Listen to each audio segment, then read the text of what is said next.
집터에 관심이 있으신 분들 많으시지요. 저는 이사를 할 때도 제가 가장 편한 날이 좋은 날이라고 생각을 하기 때문에 따로 이사 날도 받지 않습니다. 그래서 흔히 말하는 그런 미신적인 것에는 관심이 없습니다. 그런데 이번에 제가 책을 한 권 읽게 되었는데요. 직관하면 보인다, 신기율 저자의 책입니다. 운을 만드는 집. 이 책을 읽다 보니까 제가 살면서 자연스럽게 느꼈던 점, 아파트에 살면서 단독주택으로의 이사를 꿈꾸면서 있었던 때 느꼈던 점들이 잘 정리가 되어 있어서 공감이 많이 되었습니다. 우리가 사는 세상은 눈에 보이는 것과 보이지 않는 것이 있습니다. 눈에 보이지 않는다고 해서 존재하지 않는 것은 아닙니다. 사람에 따라서 그것을 예민하게 느끼는 사람이 있고 그렇지 않은 사람이 있습니다. 아마도 주택살이에 대한 꿈을 꾸시거나 아니면 적극적으로 주택살이를 모색하시는 분들은 주택이 불편한 점이 있음에도 불구하고 아파트에 비해서 내가 가치를 두고 중요하게 생각하는 지점이 다르기 때문일 것입니다. 생활의 편리보다는 삶의 방식과 에너지, 방어와 차단보다는 소통과 어울림 등등이겠지요. 물론 주택에 산다고 모두 그런 건 아니겠지만 적어도 제 영상을 보는 분은 그러시리라 생각을 합니다. 그래서 오늘은 이 책을 기반으로 해서 말씀을 드리는데, 내 집을 명당으로 만들기 위해서 할 수 있는 것들, 방법을 제시해 드립니다. 어떤 음양오행, 부적을 써서 귀신을 내쫓는다든지 수맥을 잡고 이런 내용은 아닙니다. 누구라도 즉시 이렇게 실천 가능한 방법들에 대해서 말씀을 드립니다. 어떤 마음을 가진 사람이 사느냐에 따라서 터의 운명이 결정된다고 합니다. 집의 평수, 가격은 전혀 중요하지 않습니다. 벽지, 가구, 가전제품 등의 인테리어는 겉으로 보이는 것이기 때문에 별로 중요하지가 않습니다. 이것보다 훨씬 중요한 것이 있습니다. 바로 공간 에너지인데, 집주인의 마음 상태에 따라서 정서적 공간이 결정이 된다고 합니다. 어느 집도 참 멋지고 좋은데 왠지 싸하고 서늘한 느낌이 드는 집이 있습니다. 집에 있기보다는 자꾸 나가고 싶다든지 편안하지 않은 그런 느낌 있죠. 바로 눈에 보이지는 않지만 중요하게 작용하는 공간 에너지 때문에 그렇습니다. 이것을 공간 가소성이라고 한다고 합니다. 여러분, 뇌도 나이가 들면 굳어버린다고 생각을 하시지요. 그런데 아니래요. 반복되는 생각과 행동으로 두뇌의 신경회로가 바뀐다고 합니다. 이것을 뇌과학에서는 신경가소성이라고 하거든요. 이런 것처럼 공간도 마찬가지라는 겁니다. 그래서 그 공간에 사는 사람이 그 공간에 어떤 의미를 부여하고 어떤 일을 하고 어떤 감정을 그 공간으로 발산하느냐에 따라서 기운이 변화가 됩니다.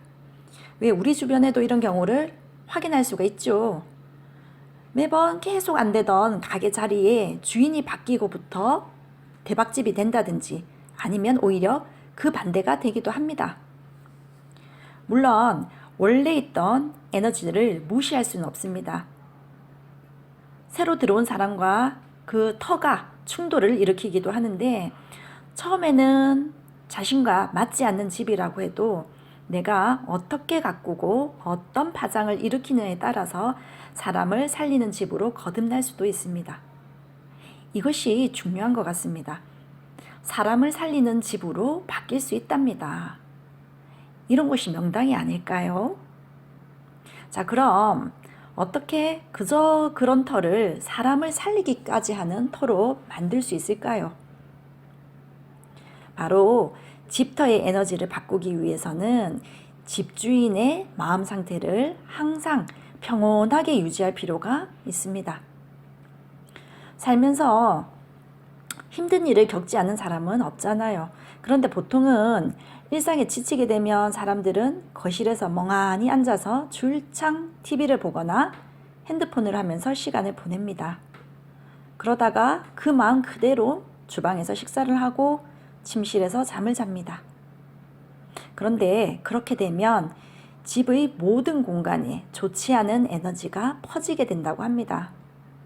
그래서 집이 거실, 주방, 화장실, 안방 이렇게 구획은 되어 있지만 에너지 측면에서 보면 공간이 질서 없이 뒤섞여 있는 것과 같다고 합니다.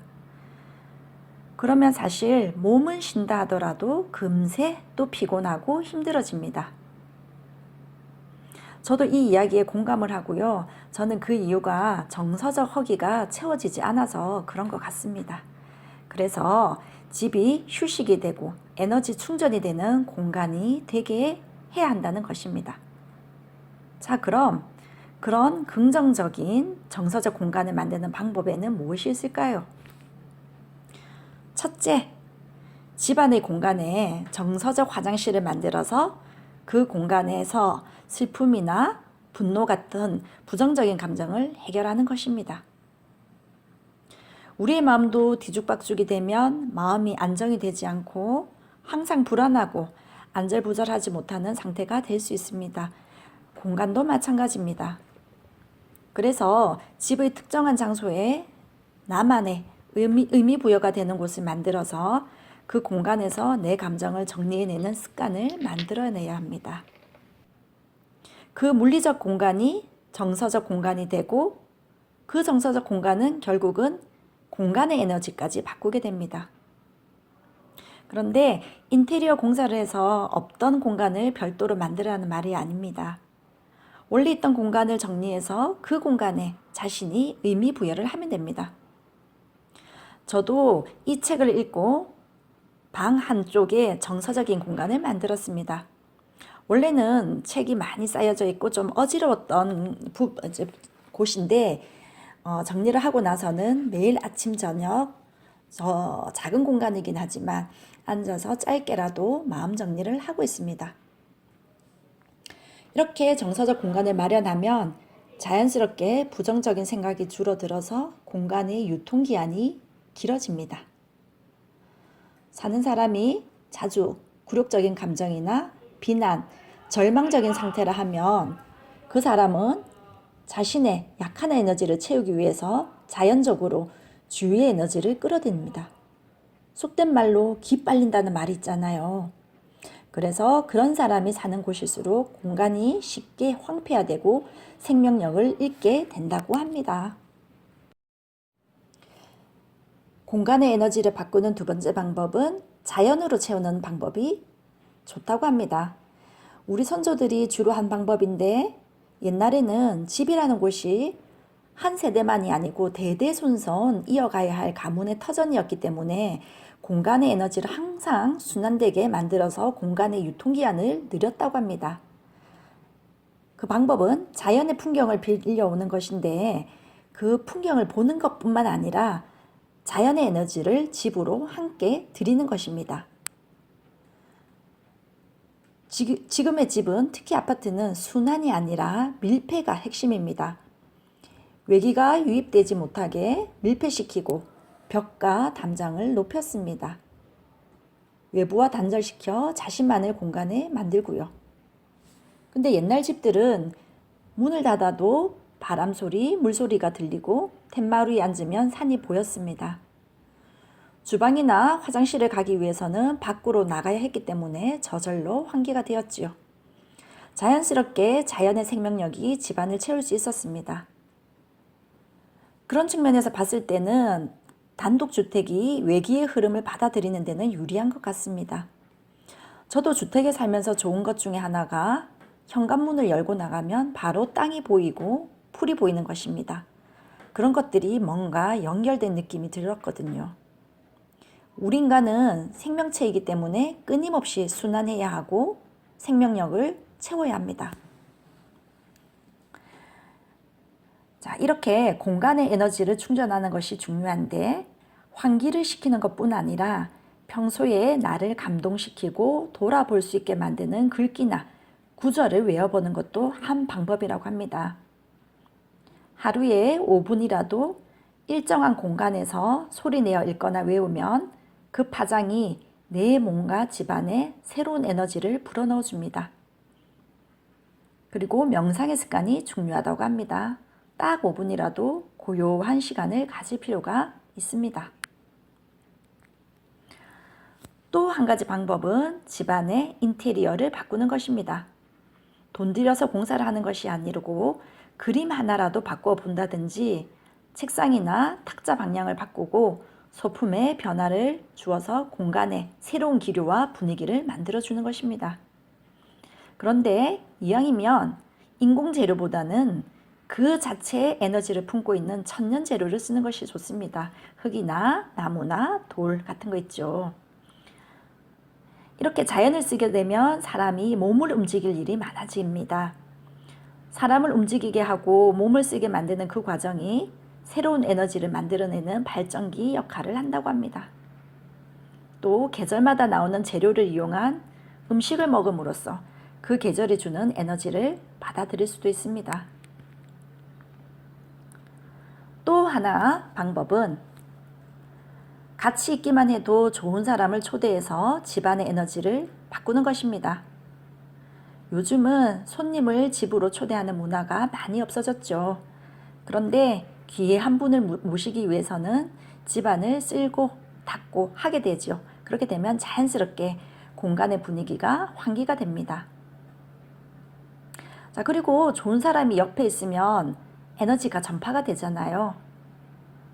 그래서 평소에도 부정적인 사람보다는 긍정적이고 배울 것이 많은 사람을 가까이 두고 모델링하면서 나를 변화시켜 나가는 것도 한 방법입니다. 이게 아주 좋은 내용이 있었습니다. 제가 한번 읽어드리겠습니다. 공간을 다루는 기술이 우리가 삶을 다루는 기술과 밀접한 관계가 있다. 공간의 짧은 유통기간에 맞춰 소비되는 삶은 얕고 초조할 수밖에 없다. 이런 불안한 삶은 나를 성장시키지 못하는 가장 큰 한계가 된다. 그렇기에 우리는 현실을 압박하는 물리적 제한을 넘어 내 리듬에 맞는 자신만의 유통기한을 만들고 다룰 줄 알아야 한다. 그래야만 비로소 자중자강하는 자신의 삶을 발견할 수 있게 될 것이다. 자, 오늘은 제가 자신이 살고 있는 집을 명당으로 만들고 좋은 운이 작용하는 집에 대해서 이야기를 나누어 보았습니다. 어떤 분은 이게 뭐야 라고 생각하실 수 있지만 사실은 이게 아주 중요합니다. 그런데 너무나 기본적인 것이라서 잊고 살 수가 있습니다. 우리는 몸과 마음이 연결된 생명체라는 것, 그 다음에 혼자 살 수 없기 때문에 자연과의 연결, 사랑과의 연결이 중요하다는 것, 그 다음에 매일 성장의 방향으로 나아가야 된다는 것, 중요한 메시지라고 생각합니다. 이런 것들을 실천할 수 있을 때 내가 사는 곳이 명당이 될 것입니다. 여러분 매일 건강하시고 성장하는 삶이 되시기를 바랍니다. 감사합니다.